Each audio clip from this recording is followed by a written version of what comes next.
Nahum, Deputy Mayor of Jerusalem, we'll have to leave it there. Thank you very much for your thoughts here on BBC News. Well, let's get the perspective now of Juliette Touma, who is with us again from the United Nations Palestine Refugee Agency, UNRWA. Juliette, we spoke yesterday here on BBC News, and you told us of the chronic shortage of fuel. The Deputy Mayor of Jerusalem there was saying that Hamas has plenty of fuel underneath the Al-Shifa hospital, and it is not releasing it up to the hospital. What are your teams on the ground saying about the fuel shortage, and can UNRWA actually remain operational? Where we stand is that we do not have fuel as of this hour. UNRWA does not have fuel. UNRWA has not received any fuel from outside of Gaza since the war began on the 7th of October. And yes, we are on the verge of becoming non-operational if we do not get an urgent shipment of fuel. How many hours away are we potentially from the UN agency ceasing operations and ceasing aid delivery?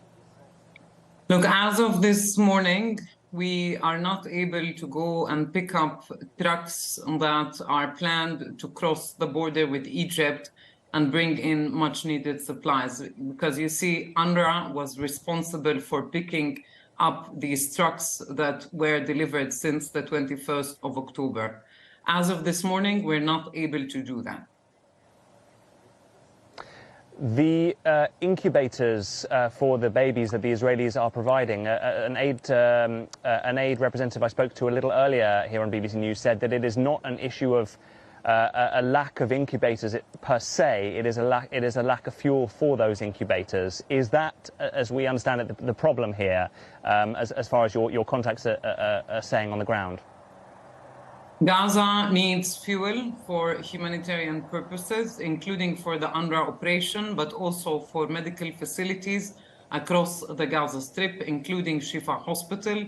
It also needs fuel for the bakeries to function. It needs it for the generators, for the electricity.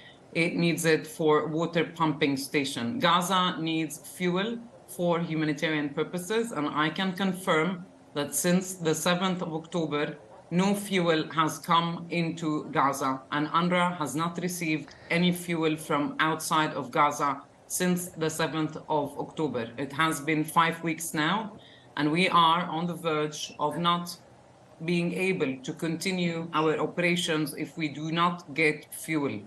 And we don't need it just for the trucks, by the way. We need...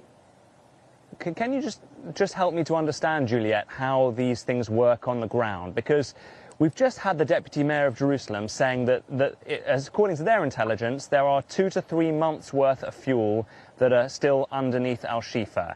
How does your office is operating inside Gaza, which was under the control of Hamas, and presumably you have interlocutors with the Gazan Health Ministry? What have you been pushing directly to Hamas? Have you been speaking to them about what fuel reserves they have? We know what we need.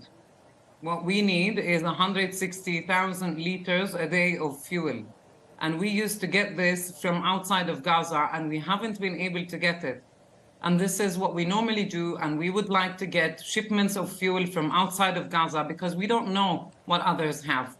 And this is not our responsibility. Our responsibility is to get fuel directly from outside, as we used to get before, for our humanitarian operation to continue. And we have not received any fuel, and we do not know about any existing fuel inside Gaza at the moment. Okay, Juliette Touma, once again, thank you very much for joining us here on BBC News with the perspective of the UN office inside Gaza that is just hours away from running completely out of fuel.